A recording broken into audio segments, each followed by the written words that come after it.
Angel i sve će biti spremno za start ovogodišnjeg dvogodačkog kupa.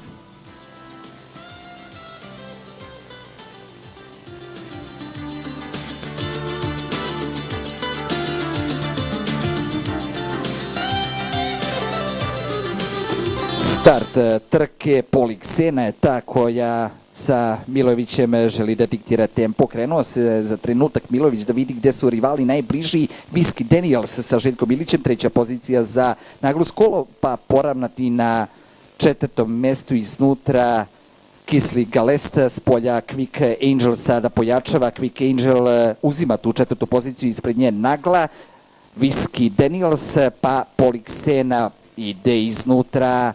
Nagla sa Kristijanom Njezijem izbija na drugo mesto, ispred je ergelska koleginica Poliksena. Poliksena pa Nagla, dvojac Ergela Zobnatica na čelu dvogodačkog kupa, treća pozicija Whisky Daniels, ali spada sada na četvrto mesto, problemi za Željka Ilića, na trećem mestu Quick Angel, na začelju Kisli Galest. Očigledno ova trojka rešit će pitanje pobednika, očigledno ispale noge iz Uzenkija, problem za Željka Ilića, vidjet ćemo ko gospodari stazom u dvogodačkom kupu, to je Nagla sa Kristijanom Njezijem, ali navaljuje s polja Quick Angel, rekli smo ima dve pobjede tokom ove sezone, da li može i do svojevrstog hat-trika, izgleda da. Quick Angel i Milan Konkolj rešavaju dvogodački kup i sigurno plešu triumfalni ples. Quick Angel, pobjeda, druga pozicija Nagla, pa Poliksena, onda Whisky Daniels, dobro je izdržao Željko i na posledku Kisli Galest.